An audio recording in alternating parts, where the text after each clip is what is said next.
আপনাদেরকে আহ্বান করছি, এই জায়গাবাদী সন্ত্রাসী হুমদেরকে আপনারা দমন করুন। নতুবা হিটলারের নাচ্য বাহিনী যেভাবে আপনাদের উপর বর্বরচিত হামলা করেছিল, সাইদ মাহদুদি রহমতুল্লাহ আলাইহির গবেষণা অনুযায়ী ভবিষ্যতে ইহুদিদের উপর যে মেসেজ আসবে, সেই মেসেজ আসবে ইউরোপ তথা আমেরিকা থেকে। আমরা সেই দৃষ্টান্ত এখন দেখতে পাচ্ছি, ইউরোপ তথা আমেরিকার সে বিকিকিনি পড়া সে মুসলিমরা আজকে জায়নাবাদী ইহুদিদের বিরুদ্ধে আন্দোলন সংগ্রাম শুরু করেছে। আমরা বাংলাদেশ সহ পৃথিবীর সমস্ত শান্তিকামী মানুষদেরকে আহ্বান করব, ইউরোপের সেই খ্রিস্টানরা ফিলিস্তিনের শিশুদের পক্ষে আন্দোলন করেছে, আপনার ইমান কি তাদের চেয়ে দুর্বল? আপনি কি আসতে পারেন না সেই শিশুর নিহত হওয়ার প্রতিবাদ জানানোর মিছিলে?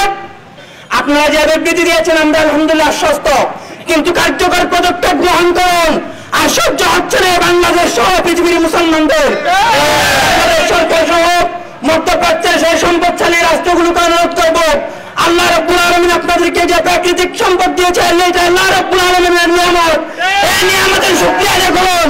যদি ফিলিস্তিনের গাজাবাসীদের রক্ষা করা না যায়, যদি জায়নাবাদী ইহুদিরা বাদকে তারা ভেঙে দিতে পারে, এই মুজাহিদদের দমন করতে পারে, হত্যা করে মাটির সাথে মিশিয়ে দিয়ে যদি এই জিহাদিদেরকে পৃথিবীর জমিন থেকে, গাজার জমিন থেকে যদি নিশ্চিহ্ন করে দিতে পারে, তাহলে এই জায়নাবাদী ইহুদিরা জর্ডান তুরস্ক এসে মক্কা মদিনায় নেমে আসবে, তখন আপনাদের বাজার জায়গা থাকবে না।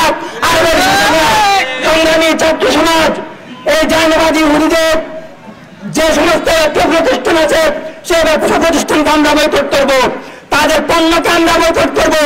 কিন্তু আমরা বাংলাদেশ ইসলামী ছাত্র শিবিরের নেতা কর্মী সহ বাংলাদেশের সশৃঙ্খল বিপ্লবের নেতৃত্ব দেওয়া ছাত্র সমাজ কখনো অন্যায় ভাবে, কখনো বিশৃঙ্খলা সৃষ্টি করে ব্যবসা প্রতিষ্ঠানে আমরা হামলা করবো না।